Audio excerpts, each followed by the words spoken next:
আবু আইয়ুব আনসারী রাদিয়াল্লাহু আনহু প্রখ্যাত সাহাবী, আনসার সাহাবী। তাকে অন্যান্য মদিনার সর্দাররা বলছে, ও আবু আইয়ুব আনসারী, আমরা তো রাসূলকে আনার জন্য গিয়েছি, তুমি তো কখনো যাও নাই, কারণ কি? বলে, কি জন্য যাব? 1000 বছর আগে আমার পূর্বপুরুষ যে কথা বলে গিয়েছে, আল্লাহর নবী কারো বাড়ি উঠবেন না, সরাসরি আমার বাড়ি আসবে।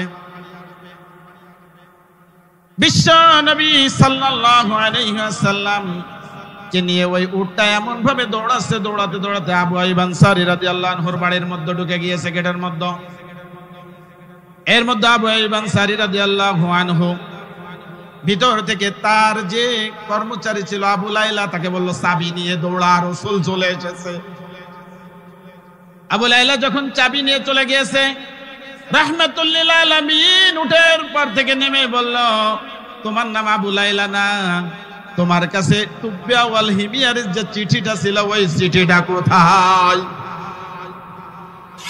ইন্নাল্লাহা ওয়া মালাইকাতাহু ইউসাল্লুনা আলান নবী ইয়া আইয়ুহাল্লাযীনা আমানু সাল্লু আলাইহি ওয়া সাল্লিমু তাসলিমা।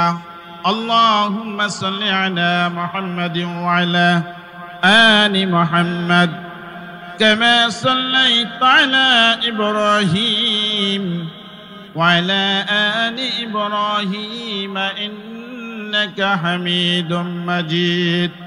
আল্লাহুম্মা বারিক আলা محمد وعلى آل محمد كما باركت على إبراهيم وعلى آل إبراهيم إنك حميد مجيد الحمد لله শুধু ঘুষার বিচার, অন্যায়ের ব্যভিচার, নারী ধর্ষণ আর মানুষ খুনে কাছে বাংলার জমিন। বিদায় হতে চলেছে নবীজির রক্তে মাখা দিন। সিডি আর টেলিভিশন, ইন্টারনেট আর মোবাইল ফোন কেড়ে নিল মানুষের মন। খোদার কালাম লাঞ্ছিত হয়ে কাছে এতদিন। বিদায় হতে চলেছে নবীজির রক্তে মাখা দিন। তবে মানুষ তোমরা মনে রেখো, তবে মানুষ তোমরা মনে রেখো, একদিন তোমার সোনার শরীর থাকবে না রে আর। মাটির দেহ মাটির মাঝে মিশবে রে ধুলায়। বট বৃক্ষের কলসমহর কে দিল রে লতার গাছে কদু। কার দেশে মৌমাছিরা মৌচাকে দেয় মধু। পাখির কণ্ঠে কে দিল রে মিষ্টি মধুর গান। চিন্তা করে দেখো রে মানুষ, সবই আল্লাহ তাআলার দান। ঠিক না? ওয়াজ হবে আওয়াজে, আপনারা দিবেন আওয়াজ, আমি দেব ওয়াজ। যখন দুইজনের মধ্যে সমকক্ষতা এসে যাবে, তখন ওই জিনিসটা দিয়ে কোনো একটা কিছু পাওয়া যাবে। ঠিক না?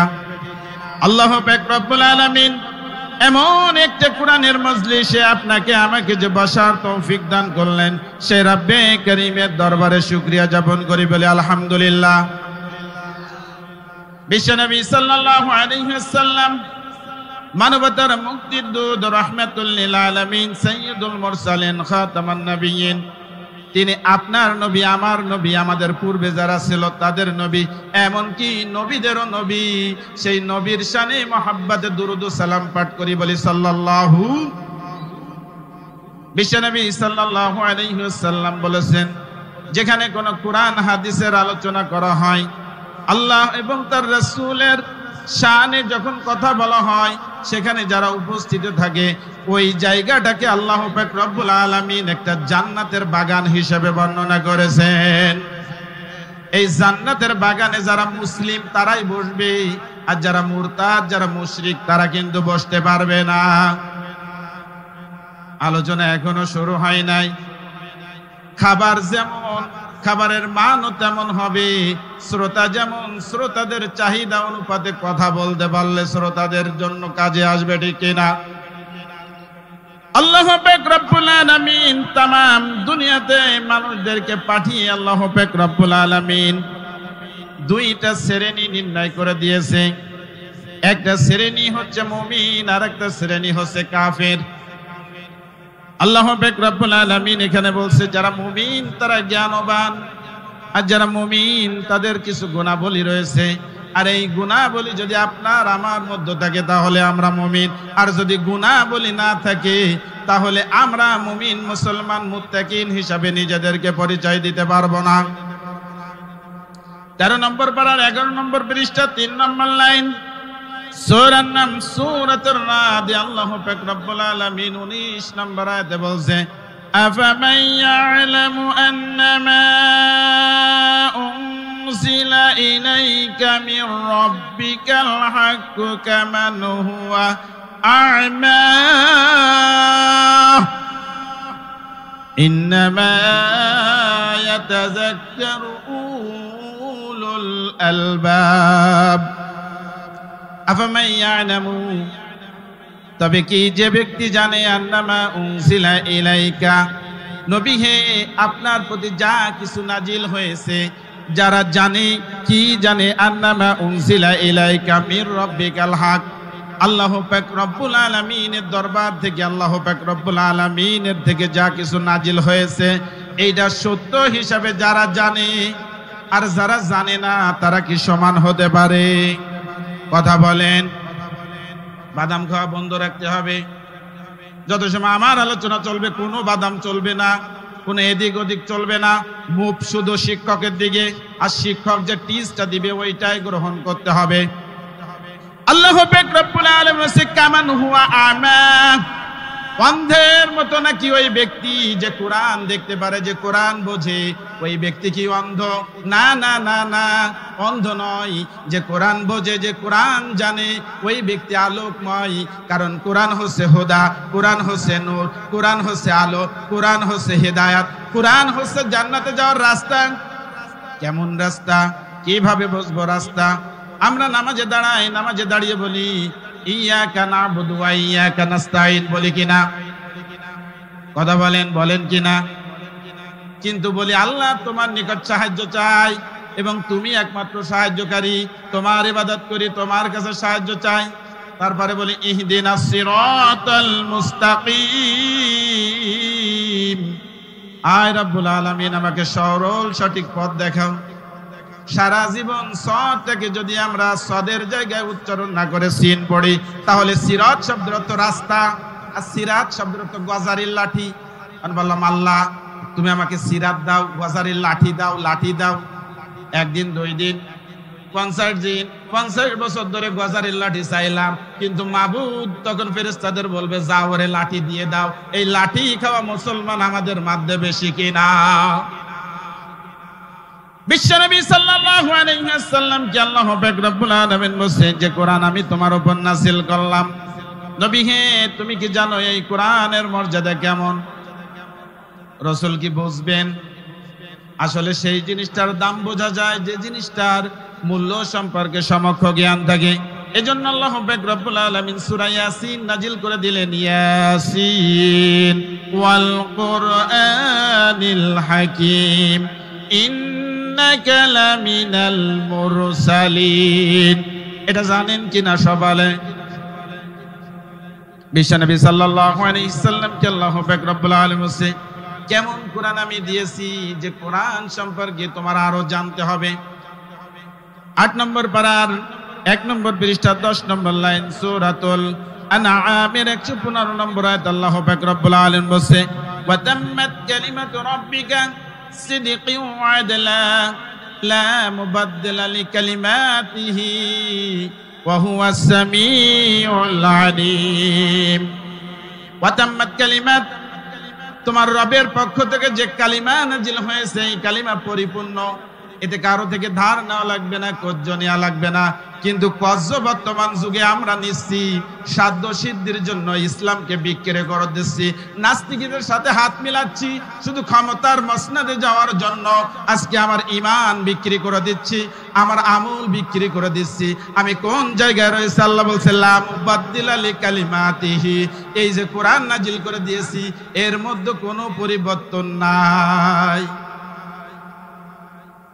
আল্লাহ পাক রব্বুল আলামিন 28 নম্বর পারা 7 নম্বর পৃষ্ঠা 5 নম্বর লাইন, সূরার নাম সূরাতুল হাসর, 20 নম্বর আয়াত। আল্লাহ পাক রব্বুল আলামিন বলেন লা ইস্তামি আসহাবিন নার ওয়া আসহাবুল জান্নাহ। নবী হে, যারা জান্নাতি আর যারা জাহান্নামী তারা কি এক? কথা বলেন, তারা এক হতে পারে? لا يستوي أصحاب النار وأصحاب الجنة أصحاب الجنة هم الفائزون।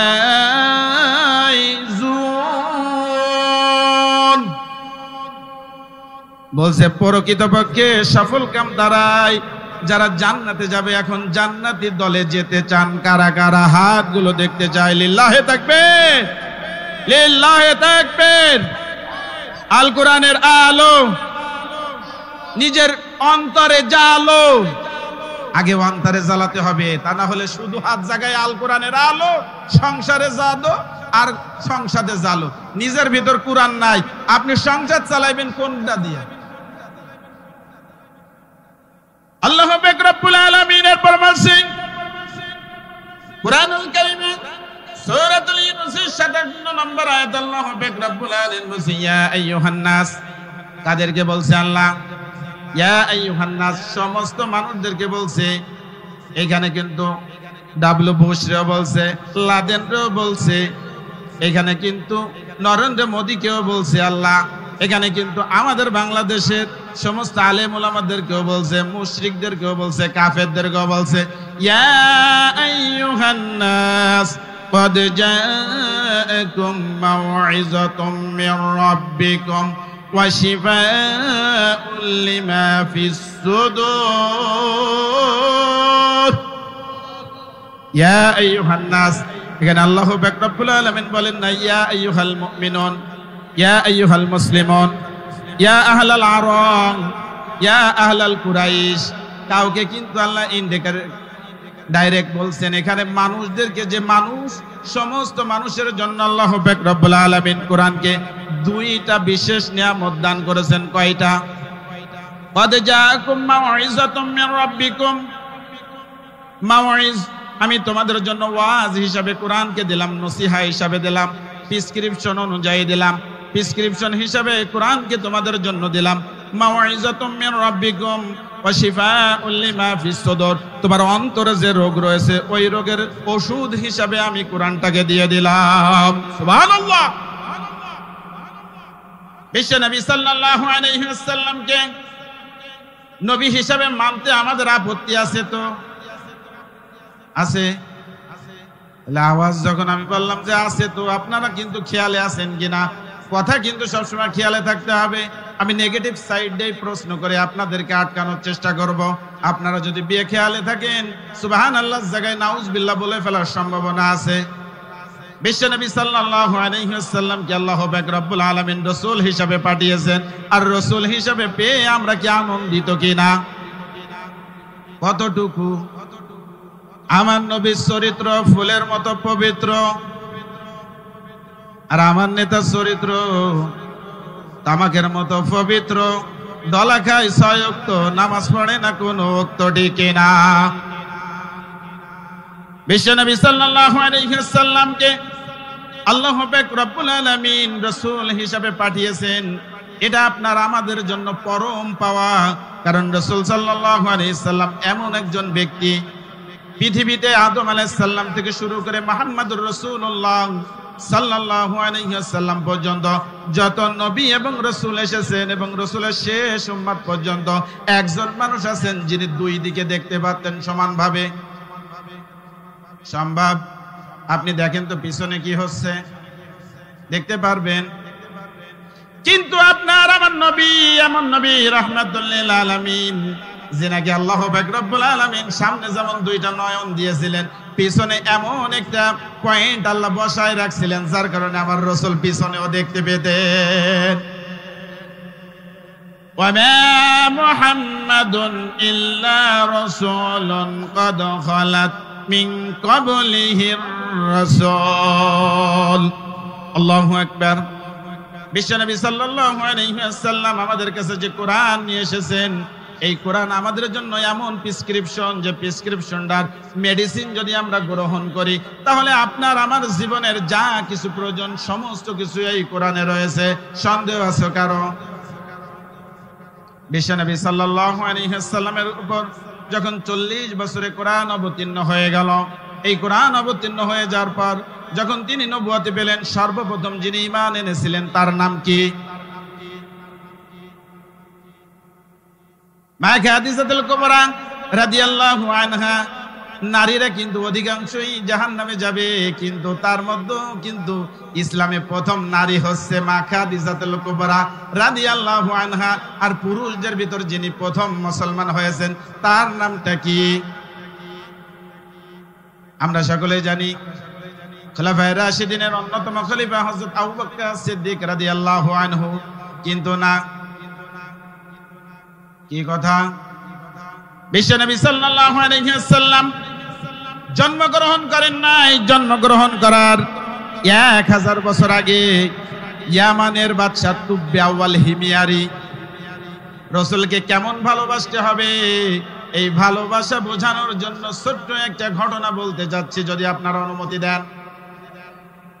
তুব্বে আউয়াল হিমিয়ারি 1,32,000 অশ্বরোহী নিয়ে এসেছে। কতগুলো লোক কথা বলতে হবে?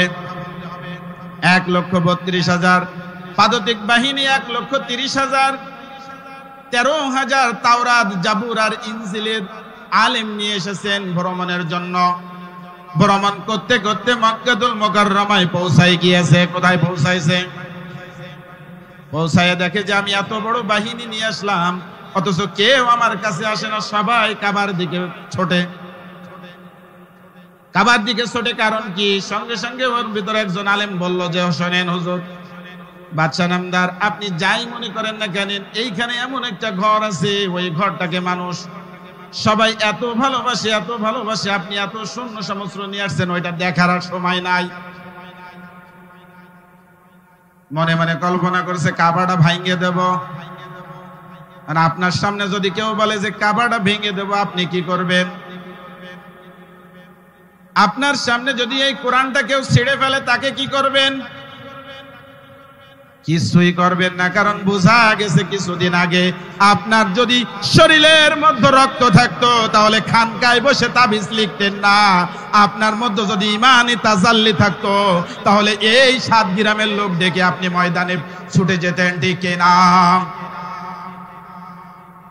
তুব্বে আউয়াল হিমিয়ারি যখন চিন্তা করেছে, সঙ্গে সঙ্গে কান দিয়ে, নাক দিয়ে, শরীরে যে কয়টা ফুটা রয়েছে ওই ফুটা দিয়ে গল গল করে রক্ত বের হওয়া শুরু হয়েছে। কিছু সময় পর পুজ বের হওয়া শুরু হয়েছে, কিছু সময় পর দুর্গন্ধ বের হওয়া শুরু হয়ে গিয়েছে। তুব্বে আউয়াল হিমিয়ারি হেকিম দেখায়, ডাক্তার দেখায়, কোনো কাজ হয় না, কাজ হয় না। তখন কি করবে? হঠাৎ এক আলেমকে বলতেছে, কারণ কি? আমার তো কোনো ওষুধে কাজ হচ্ছে না। বলতেছে, বাদশা, আপনার রোগটা আসমানি রোগ, আর আপনি ট্রিটমেন্ট করতেছেন জমিনের। মনে মনে যে খারাপ ধারণা করেছেন ওইটা তওবা করেন। এমন তো অবস্থায় তওবা করে ফেলছে। সঙ্গে সঙ্গে তুব্বে আউয়াল হিমিয়ারি সুস্থ হয়ে গিয়েছেন। তখন চিন্তা করতেছেন কি করা যায়, কি করা যায়। আমি মক্কা শরীফটাকে রেশমি গিলাপ দিয়ে জড়াই দেব, আজও কিন্তু মক্কায় সেই রেশমি গিলাপ আছে কিনা। তুব্বে আউয়াল হিমিয়ারি রেশমি গিলাপ দিয়ে কাবাটাকে মুড়ে দিয়েছেন, আর প্রত্যেক পরিবারে 7 জোড়া কাপড় দিয়েছেন, আর 7টা দিরহাম সোনার মুদ্রা সকল পরিবারকে দান করেছেন। ওইখান থেকে তিনি ওই বাহিনী নিয়ে মদিনায় রওনা দিয়েছেন। 1,32,000 পাদতিক বাহিনী, অশ্বরোহী বাহিনী 1,30,000 পাদতিক বাহিনী নিয়ে রওনা দিয়েছে। মদিনা হচ্ছে মক্কা থেকে 250 কিলোমিটার দূরে। ওইখানে যখন পৌঁছাইছে, পৌঁছানোর পরে দেখে ওই 13,000 তাওরাত জাবুরের ওই আলেমগুলো কিন্তু ওইখান থেকে পাথর উঠায়, বালু উঠায়, কি যেন খোঁজে। হঠাৎ করে বাদশা বলতেছে, আপনারা কিন্তু ওই দিকে না ঘুরে এখানে কি খোঁজাখুঁজি করেন? সঙ্গে সঙ্গে বলতেছে, বাদশা, আমরা যতটুকু তাওরাত এবং জাবুর ইনজিলে জেনেছি, খলিফাতুল মুসলিমিনের যে প্রধান থাকবে মুহাম্মদুর রাসূলুল্লাহ সাল্লাল্লাহু আলাইহি সাল্লাম, যিনি খাতামান নবীন হিসাবে আসবেন, তিনার জন্মের এখনো 1000 বছর বাকি আছে, কিন্তু তাওরাতের হিসাব অনুপাতে তিনি 54 বছর বয়সে মক্কা থেকে কিন্তু হিজরত করে এখানে আসবে, 40 বছর বয়সে নবুয়তি পাবে। আর তিনি যেখানে আসবেন সেই জায়গাটা এই জায়গা, তা আমরা নিয়ত করেছি এই জায়গা ছেড়ে আমরা এই 13,000 আলেম যাব না। এখন বাদশা কি করবে? উনি ওই 13,000 আলেমের জন্য 400 কোয়ার্টার তৈরি করে দিলেন। বর্তমান যেমন গুচ্ছ বাড়ি করতেছে কিনা, অর্ডার করে দেওয়ার পর একটা 2 তলা বাড়ি নির্মাণ করলেন। 2 তলা বাড়ি নির্মাণ করে ওই বাড়িটাতে তালা দিয়ে চাবিটা ওই আলেমদের যে সর্দার তার হাতে দিলেন।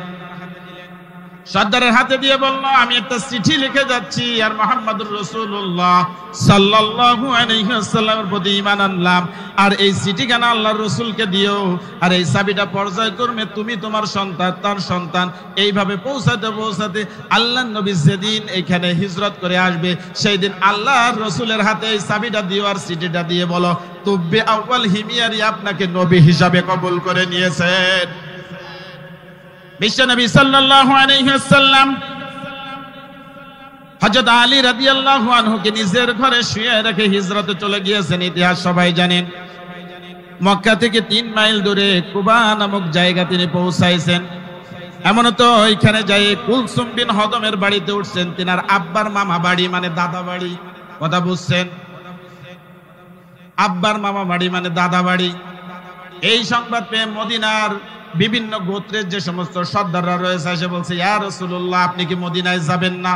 বলছে, হ্যাঁ, মদিনায় যাওয়ার জন্য তো আসছি। আপনি আমার বাড়িতে যাবেন, আমি এখন ঘর দেব, আমার ঘরের সামনে ছোট্ট একটা খেজুর বাগান আছে, আমি ওইটা দেব। আরেকজন বলে, চেপে যা। ইয়া রাসূলুল্লাহ, আমি 2টা খেজুর বাগান দেব, সাথে 2টা বাড়ি দেব। আর একজন বলে, হুজুর, এই দেব, সেই দেব, এই দেব, সেই দেব। রাসূল বললেন, আমি যে কার বাড়িতে যাব এইটা জানে আমার উট, আর কবে যাব ওইটা আল্লাহ আমারে জানাবে।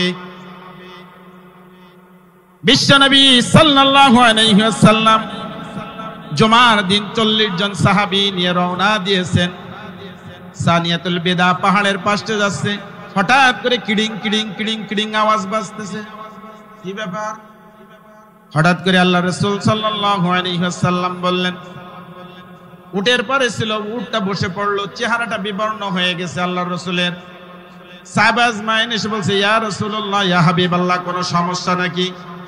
আল্লাহ রাসূল সাল্লাল্লাহু আলাইহি সাল্লাম বলেন, না না না না, স্পেশালি ভাবে আল্লাহ তোমাদের উপর একটা নতুন ইবাদত নাজিল করে দিলেন এই মাত্র। কি নাজিল করলেন? ইয়া আইয়ুহাল্লাযীনা আমানু ইযা নুদিয়া লিস-সালাতি মিন ইয়াউমিল জুমআতি ফাসআউ ইলা যিকরিল্লাহি ওয়া যারুল বাই'। স্পেশাল ভাবে তোমাদের জন্য জুমা নামাজের জন্য অর্ডার হয়ে গিয়েছে। সুবহানাল্লাহ বলবেন। 40 জন সাহাবী নিয়ে রাসূল আরবিয়া সাল্লাল্লাহু আলাইহি সাল্লাম বনু সালেম মসজিদে প্রথম জুমার সালাত আদায় করেছেন। জুমার সালাত আদায় করে আল্লাহর নবী রওনা দিয়েছেন। এমন তো অবস্থায় রাসূলের উটটা এমন ভাবে দৌড়াচ্ছে যে মনে হয় মক্কার অলিগলি সব চেনে, মক্কা কিন্তু মদিনার অলিগলি চেনে। মদিনা কিন্তু নিট অ্যান্ড ক্লিন, সবাই বাড়ি ঘর রং সং করে পরিষ্কার করে সুন্দর করে রাখছে।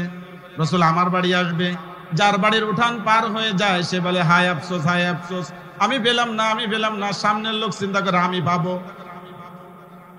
আবু আইয়ুব আনসারী রাদিয়াল্লাহু আনহু, প্রখ্যাত সাহাবী, আনসার সাহাবী, তাকে অন্যান্য মদিনার সর্দাররা বলছে, ও আবু আইয়ুব আনসারী, আমরা তো রাসূলকে আনার জন্য গিয়েছি, তুমি তো কখনো যাও নাই, কারণ কি? বলে, কি জন্য যাব? 1000 বছর আগে আমার পূর্বপুরুষ যে কথা বলে গিয়েছে, আল্লাহর নবী কারো বাড়ি উঠবেন না, সরাসরি আমার বাড়ি আসবে। বিশ্ব নবী সাল্লাল্লাহু আলাইহি ওয়াসাল্লাম কে নিয়ে ওই উটটা এমন ভাবে দৌড়াচ্ছে, দৌড়াতে দৌড়াতে আবু আইয়ুব আনসারী রাদিয়াল্লাহু আনহুর বাড়ির মধ্যে ঢুকে গিয়েছে, গেটের মধ্যে। এর মধ্যে আবু আইয়ুব আনসারী রাদিয়াল্লাহু আনহু ভিতর থেকে তার যে কর্মচারী ছিল আবু লাইলা, তাকে বলল চাবি নিয়ে দৌড়া, রাসূল চলে এসেছে। আবু লাইলা যখন চাবি নিয়ে চলে গিয়েছে, রাহমাতুল লিল আলামিন উঠের পর থেকে নেমে বলল, তোমার নাম আবু লাইলা না? তোমার কাছে তুব্বা ওয়াল হিমিয়ারের যে চিঠিটা ছিল, ওই চিঠিটা কোথায়? আবু লাইলা তো অটো হয়ে গিয়েছে। আপনি কি করে জানেন? সঙ্গে সঙ্গে আল্লাহ পাক রব্বুল আলামিন বলেন, ওয়া মা ইয়ানতিকু আনিল হাওয়া ইন হুয়া ইল্লা ইউহা। বিশ্বনবী সাল্লাল্লাহু আলাইহি ওয়াসাল্লাম যে কিতাব আমাদের জন্য নিয়ে এসেছেন, এই কিতাবে জ্ঞানীদের 9টা গুণাবলী আছে। কয়টা? 1 নম্বর জ্ঞানী বলি আল্লাহ পাক রব্বুল আলামিন সূরা রাদের 20 নম্বর আয়াতে বলছে, আল্লাযীনা ইউফুনা বিআহদিল্লাহ, তারা যে প্রতিশ্রুতি দেয় ওই প্রতিশ্রুতি কিন্তু পূরণ করে। আমাদের ভিতর প্রতিশ্রুতি পূর্ণ করার মতো মানুষ আছেন তো? প্রতিশ্রুতি পূরণ করার মতো মানুষ আছেন তো? এখন যদি আমি বলি প্রতিশ্রুতি দিতে হবে, 5 ওয়াক্ত নামাজ আদায় করতে হবে, রাজি আছেন তো? দেখছেন সাউন্ড কম হয়ে গেছে, কারণ সবাই কিন্তু পড়বে না। কারা কারা পড়বে আর কারা কারা জান্নাতের পথে যাবে আর প্রতিশ্রুতি পূর্ণ করবে কারা, সেই হাতগুলো দেখতে চাই। লিল্লাহে তাকবীর, লিল্লাহে তাকবীর। আলহামদুলিল্লাহ। হাত উঠাইলেন না ধরা খাইলেন? আমার মুসল্লিরা কিন্তু খুব শিয়ান, আমার মসজিদের মুসল্লিরা, কারণ জানে হুজুর হাত উঠায়ে ওয়াদা করায়, এমন ভাবে কেসা করলে আটকাই দেয়, পরে আর সরল লাইন থাকে। আপনি যদি প্রতিশ্রুতি পূরণ না করেন কোনো অসুবিধা নাই। উতবা, সাইবা, আবু জেহেল, মুগিরা এরা কিন্তু কেউ প্রতিশ্রুতি ভঙ্গ করে নাই। ওরা ওদের প্রতিপালকের প্রতিশ্রুতি ঠিকই রাখছে, কিন্তু আমরা প্রতিপালকের সামনে কিন্তু একটা প্রতিশ্রুতি দিয়ে আসছি। 9 নম্বর পারার 12 নম্বর পৃষ্ঠা 3 নম্বর লাইন সূরাতুল আরাফের 172 নম্বর আয়াত আল্লাহ পাক রব্বুল আলামিন বলেছে, ওয়া ইযা আখাযা রাব্বুকা মিন বানি আদামা মিন যুহুরিহিম যুররিয়াতাহুম ওয়া আশহাদাহুম আলা আনফুসিহিম আলাস্তু বিরাব্বিকুম ক্বালু বালা ওয়া ইযা আখাযা রাব্বুকা মিন বানি আদামা মিন যুহুরিহিম, যখন আদমের পৃষ্ঠ থেকে তোমাদের সকলকে বের করলাম, আপনাকেও বের করেছিল, আমাকেও বের করেছিল, আমার আব্বাকেও বের করেছিল, আমার দাদার দাদাকেও বের করেছিল, আমার 7 পুরুষ পরে যারা আসবে তাদেরকেও বের করেছিল, কিয়ামত পর্যন্ত যারা আসবে সকলকেই ওই দিন আল্লাহ বের করেছিল। বের করে বলছে, ওয়া আশহাদুহুম আলা আনফুসিহিম, আমি তোমাদের নিজেদের উপর একটা বিষয় সাক্ষী রাখতে চাই। আলাস্তু বিরাব্বিকুম, আমি কি তোমাদের রব নই? এখন আল্লাহ যদি এই প্রশ্ন করে, আমরা সকলেই কি বলবো? আল্লাহ রব, আল্লাহ রব, আল্লাহ মালিক, আল্লাহ খালিক, আল্লাহ বিধানদাতা। যদি আল্লাহ বিধানদাতা হয়, কিসের সংসার? কারণ বিধান তো আল্লাহ দিয়ে দিয়েছে। এই বিধানে আল্লাহ পাক রব্বুল আলামিন এমন বিধান দিয়েছে যে বিধানের শুরুতে বলছে, লা রাইবা ফীহ, এই কিতাবে কোনো সন্দেহ নাই, কিতাবে কোনো সন্দেহ নাই। এই কিতাবের প্রত্যেকটা বিধান তোমাকে মানতে হবে। যদি বিধান তুমি মানতে চাও, ওই দিন সবাই বলেছিলাম ক্বালু বালা শাহিদনা, আমরা সাক্ষ্য দিতেছি যে আপনি আমাদের রব। কেন সাক্ষ্য দিয়েছিলেন আল্লাহ? আন তাকুলু ইয়াউমাল কিয়ামাতি ইন্না কুন্না হাদা গাফিলিন, কারণ কিয়ামতের দিন তোমরা বলবা রব্বুল আলামিন জানতাম না। আল্লাহ তুমি আমাদের রব জানতাম না, বুঝে পারিনি। আমাদের এই বেজেরডাঙ্গার সবথেকে মহামারী যে সমস্যা, সেই সমস্যাকে আমি ইন্ডিকেট করছি 3টা পয়েন্ট। 1 নম্বর সবজি, 2 নম্বর ট্যাবলেট, 3 নম্বর আঠা, 4 নম্বর ফ্রি ফায়ার গেম। ঠিক কিনা বাবা? তোমরা খাও আর খেলো, কোনো সমস্যা নাই, তবে এই কথাটা শুনে নাও, এই খাওয়া এবং খেলা কার কাজ?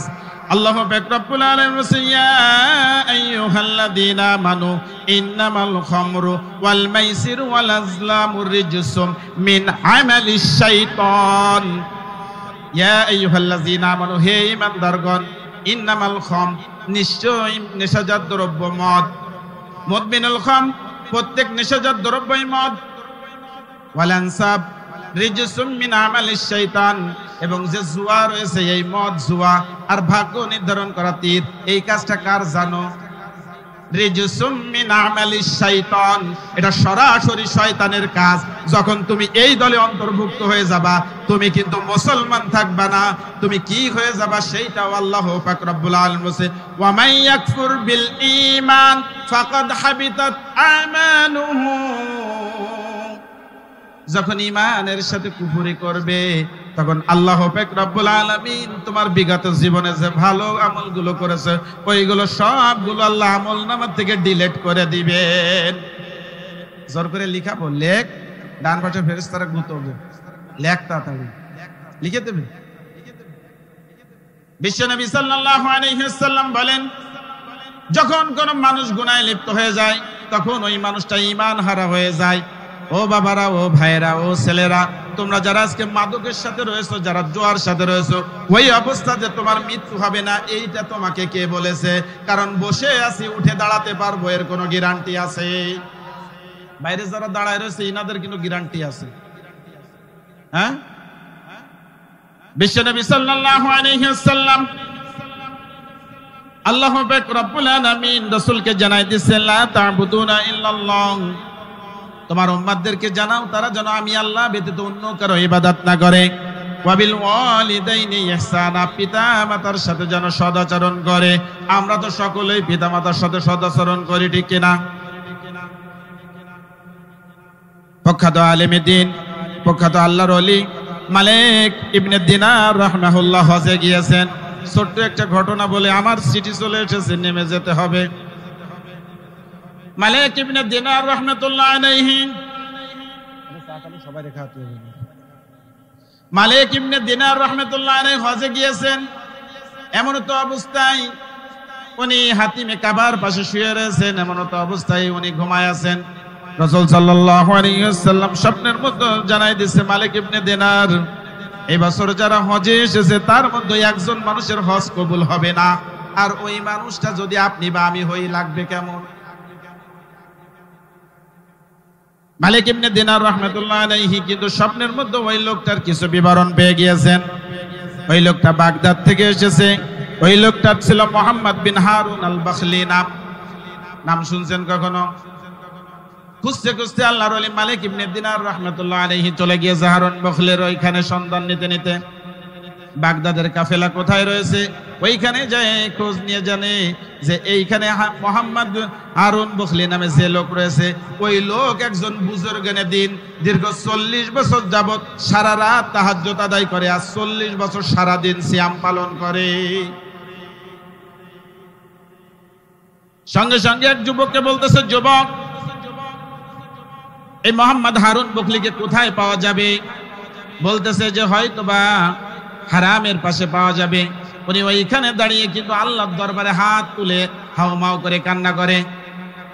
উনিও গিয়েছেন, যা দেখে মোনাজাত ধরেছে, একটা হাত এই পর্যন্ত আছে, আর একটা হাত দিয়ে মোনাজাত ধরে এইভাবে দাঁড়িয়ে রয়েছে।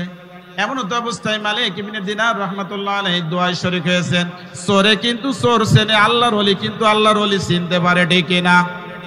দোয়া করা শেষ হয়ে গেছে, সঙ্গে সঙ্গে ঘুরে বলতেছে, আপনি মালিক ইবনে দিনার রাহমাতুল্লাহ আলাইহি, সুবহানাল্লাহ, কি কারণে আমার কাছে এসেছেন?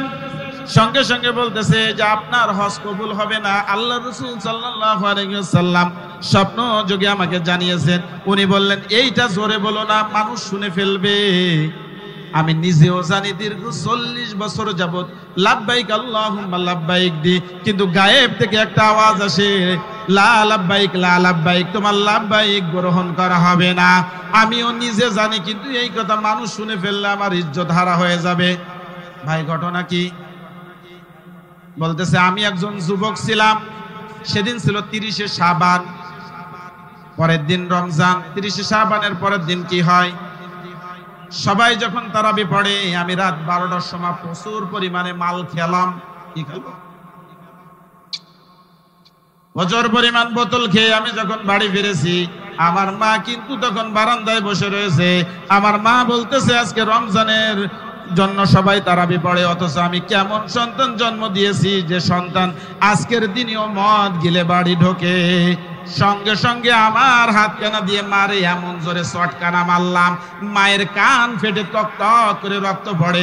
আমি যখন ঘরে ঢুকেছি, মা বলল যে আল্লাহ তুমি এমন সন্তান আর কাউকে দিও না। সঙ্গে সঙ্গে আমি কি করলাম, মাকে কোলে পাজা করে ধরলাম। আমার উঠানে বড় উনুন ছিল, উনুন চেনেন, চুলা। ওই চুলাতে তাফালে করে ধান সিদ্ধ করা হতো, গম সিদ্ধ করা হতো, জব সিদ্ধ করা হতো। ওইখানে আগুন দাও দাও করে জ্বলতেছিল। আমি মাকে কোলে করে নিয়ে যে ওই আগুনের মধ্যে ফেলে দিয়েছি। আমার মায়ের শাহাদাত আঙ্গুল উচ্চর দিকে পড়ে রয়েছে আর বলতেছে, আল্লাহ এই হারুন বকলির বিচার কাল কিয়ামতে তুমি করো।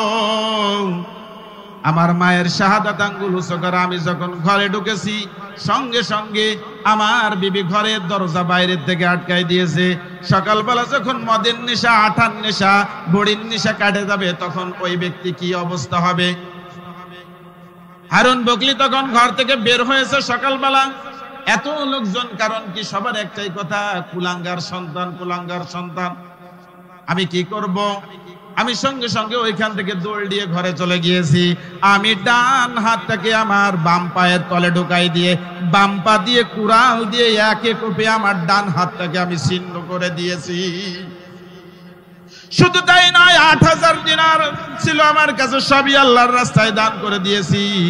সেই থেকে আজ পর্যন্ত 40 বছরে 1 মিনিটের জন্য ঘুমাতে পারে নাই। এজন্য যাদের পিতামাতা বেঁচে আছে, বেঁচে থাকা অবস্থাতে কিন্তু এর মূল্য বোঝা যায় না। পিতামাতা যখন থাকবে না, ওর মূল্য প্রত্যেকটা সেকেন্ডে সেকেন্ডে অনুভব করতে হয়। মোহাম্মদ বিন হারুন বকলি যখন মালিক ইবনে দিনার রাহমাতুল্লাহ আলাইহি কথা বলতেছে এইখানে তোমার দোয়া কবুল হবে না, চলো রসুলের রওজায় যাই। মদিনায় যে নিজের ধাড়ি দিয়ে রসুলের রওজার পাশে ঝাড়ু দিতে দিতে ওইখানে দুরূদ শরীফ আর ইস্তিগফার পড়ে রসুলের দরবারে দুইজনে মিলে দোয়া করে ঘুমায় পড়ছে। আল্লাহর রাসূল সাল্লাল্লাহু আলাইহি সাল্লাম খুয়াবে এসে বলতেছে, মালিক ইবনে দিনার, জেনে নাও আল্লাহু পাক রব্বুল আলামিন মুহাম্মদ হারুন বকলির ইস্তিগফারটাকে আল্লাহ কবুল করে নিয়েছেন। কিন্তু কবুল করলে কি হবে, তার মা যে পিটিশন দিয়ে রেখেছে, কাল কিয়ামতের দিবসে আল্লাহ পাক রব্বুল আলামিন হারুন বকলিকে জিনজির পড়াবে, জিনজির পড়ায় জাহান্নামে ফেলে দিবে। আর ফেলে দেওয়ার আগ মুহূর্তে তার মায়ের অন্তরে মায়ার মমতা ঢেলে দিবে। সঙ্গে সঙ্গে তার মা বলবে, রব্বুল আলামিন আমার একটু কথা আছে, আমার সন্তানকে তুমি জাহান্নামে ফেলো না। সঙ্গে সঙ্গে হারুন বকলিকে উঠাই নিয়ে আসবে। এজন্য কাজ দিয়ে গেলাম 3টা, ছাড়তে হবে নেশা। রাজি আছে তো যুবকরা? কে কে রাজি আছে? ওই যুবকদের তো হাত দেখতে পারি না। নেশা যদি ছাড়ো নবীর উম্মত হতে পারবে, আর নেশা যদি না ছাড়ো নবীর উম্মত হতে পারবে না, শাফায়াত পাবে না। এরপরে আল্লাহ পাক রব্বুল আলামিন ওয়াবিদিল কুরবা ওয়াল ইয়াতামা ওয়াল মাসাকিন, ওয়াবিজিল কুরবা তোমার নিকট আত্মীয় যারা আছে তাদের সাথে সুন্দর ব্যবহার করতে হবে। ওয়াল ইয়াতামা ওয়াল মাসাকিন, এতিম মিসকিন যারা আছে তাদের সাথে সদাচরণ করতে হবে। ওয়াকুলু লিন্নাস, মানুষের সাথে উত্তম ব্যবহার করতে হবে। কিন্তু আমাদের ব্যবহার বর্তমান খাটাস মার্কা হয়ে গেছে, ঠিক কি না? ওয়াকিমুস সালাত, নামাজ কায়েম করতে হবে। ওয়াতুজ যাকাত, যাকাত প্রদান করতে হবে। কিন্তু দানের বেলা গেলে কিন্তু তখন বিভিন্ন সূত্রঘাতে আমার 5 লাখ আছে, তাতে কি আছে 2 লাখ দিনা আছি, যাকাতে বছর দেব না। এরপরে আল্লাহ পাক রব্বুল আলামিন বলেছে, ওয়াল্লাযীনা ইয়াসিলুনা মা আমারাল্লাহু বিহি আইয়ুসালা, এবং যারা মুমিন মুত্তাকিন তারা তাদের সাথে যে সম্পর্ক আমি রব্বুল আলামিন জুড়ে দিয়েছে এই সম্পর্ক অক্ষুণ্ণ রাখবে। ওয়াল্লাযীনা সাবারু বিতিগা ওয়াজহি রাব্বিহি, এবং তারা আল্লাহ সন্তুষ্টির জন্য কাজ করবে। আল্লাহ সন্তুষ্টির জন্য যদি কাজ করতে হবে, তাহলে আমাদের সর্বপ্রথম যে জিনিসটা ক্লিয়ার করতে হবে সেটা হচ্ছে কালেমা। কি ক্লিয়ার করতে হবে? আল্লাহ পাক রব্বুল আলামিন সূরা মুহাম্মাদের 19 নম্বর আয়াতে বলছে, ফা'লামুন্নাহু লা ইলাহা ইল্লাল্লাহ, জেনে রেখো যে তোমার আল্লাহ এক, কিন্তু আমরা ওইটা আগে জানতাম এখন জানি না, ওইটা আগে মানতাম কিন্তু এখন মানি না। আমরা আল্লাহ পাক রব্বুল আলামিনকে যদি এক হিসাবে মেনে নিই, তাহলে আমাদের মধ্যে শিরিক থাকবে না, কুফর থাকবে না, বেদাত থাকবে না, স্ত্রীর প্রতি অবিচার থাকবে না, স্ত্রীর প্রতি জুলুম থাকবে না, স্ত্রীর প্রতি যে খারাপ আচরণ রয়েছে এই খারাপ আচরণ ব্যবহার থাকবে না। আর সব থেকে বড় সমস্যা, আমাদের সমাজে যে নারীরা রয়েছে এই নারীরা কিন্তু এমন একটা পর্যায়ে চলে গিয়েছে, বৌমাদেরকে বর্তমান সতীনের চাইতে বেশি খারাপ অবস্থায় দেখে, ঠিক কিনা? ইয়াউমা ইয়াফিরুল মারউ মিন আখি ওয়া উম্মিহি ওয়া আবি ওয়া সাহিবাতি ওয়া বানি, এমন দিন আসবে ওই দিন কেউ কারো থাকবে না, সন্তান তার পিতাকে চিনবে না, মাতা তার সন্তানকে চিনবে না, স্বামী তার স্ত্রীকে চিনবে না, ভাই তার ভাইকে চিনবে না।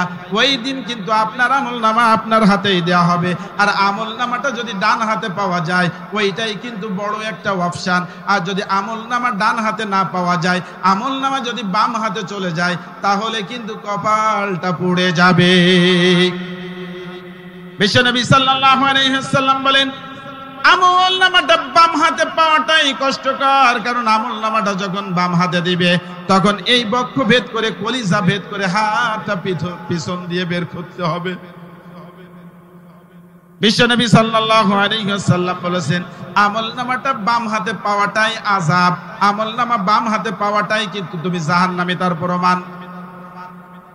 এজন্য আল্লাহ পাক রব্বুল আলামিন বলেন, ওয়া উদিয়াল কিতাব ফাতারাল মুজরিমিনা মুশফিকিনা মিম্মা ফি ওয়া ইয়াকুলুনা ইয়া ওয়াইলাতানা মা লিহাদাল কিতাব লা ইউগাদিরু সাগীরাতান ওয়ালা কাবীরাতান ইল্লা আহসাহা ওয়া ওয়াজাদু মা আমিলু হাদিরা ওয়ালা ইয়াযলিমু রাব্বুকা আহাদা।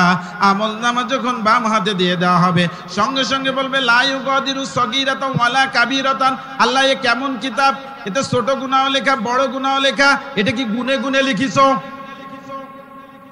ওয়াজাদু মা আমিলু হাদিরা ওয়ালা ইয়াযলিমু রাব্বুকা আহাদা। আল্লাহ ওই দিন জালিম হয়ে কারো উপর অত্যাচার করবেন না। আল্লাহ পাক রব্বুল আলামিন কিন্তু জুলুমাত থেকে জালিম, আর জালিমের জন্য আল্লাহ পাক রব্বুল আলামিন কোনো ছাড় দেবেন না। আমরা দুনিয়ায় জুলুম করতে করতে এমন একটা পর্যায়ে চলে এসেছি, মানুষ আমাকে দেখলেই ঘৃণা করে, মানুষ আমাকে দেখলেই জালেম ভাবে, মানুষ আমাকে দেখলেই ধোঁকাবাজ ভাবে, ঠিক না? ওয়ালা তাহসাবান্নাল্লাহা গাফিলান আম্মা ইয়া'মালুজ যালিমুন ইন্নামা ইউআখিরুহুম লিয়াউমিন তাশখাসু ফীহিল আবসার মুহতিঈনা মুকনিঈ রুউসিহিম লা ইয়ারতাদ্দু ইলাইহিম তারফুহুম ওয়া আফইদাতুহুম হাওয়া। ইসলাম কোনো প্রোডাক্ট নয়, ইসলাম কোনো পণ্য নয়, ইসলাম কোনো লাড্ডু নয়, ইসলাম কোনো হাতের মোয়া নয় যে আপনার ব্যবহার স্বার্থে ইসলামকে ব্যবহার করবেন।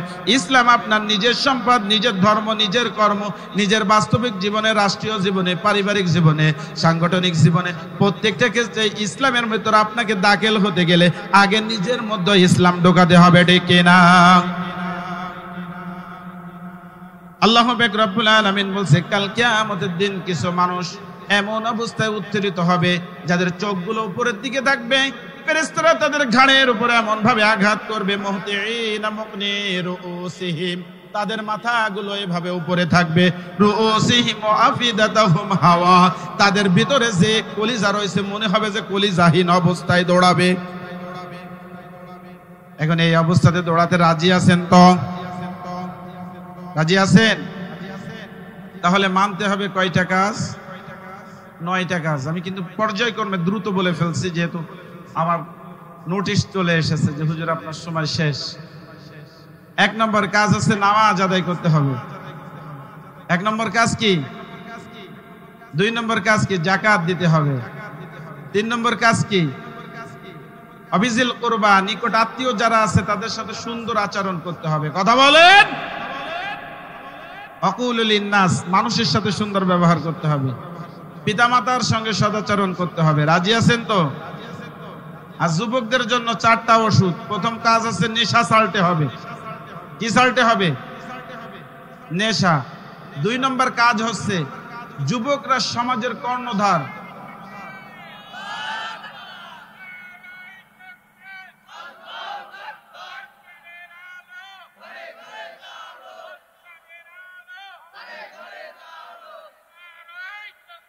আল্লাহু আকবার, মাশাআল্লাহ, আলহামদুলিল্লাহ। আপনারা সকলে আমার জন্য দোয়া করবেন। আল্লাহ পাক রব্বুল আলামিন যেন সহি বারাকা দান করেন এবং আল্লাহ পাক রব্বুল আলামিন সহি দ্বীনের পথে থেকে, ইসলামের পথে থেকে, কোরআনের পথে থেকে কাজ করে যেতে পারি। আল্লাহ পাক রব্বুল আলামিন সেই সহি হিম্মত দান করুক। সকলে বলি আল্লাহুম্মা আমিন। হয়তো শরিয়াত, নয়তো শাহাদাত। দেখা হবে জান্নাতের সিঁড়িতে। ওমা তৌফিকি ইল্লা বিল্লাহ ওয়া আলহামদুলিল্লাহি রাব্বিল আলামিন। আসসালামু আলাইকুম ওয়া রাহমাতুল্লাহ।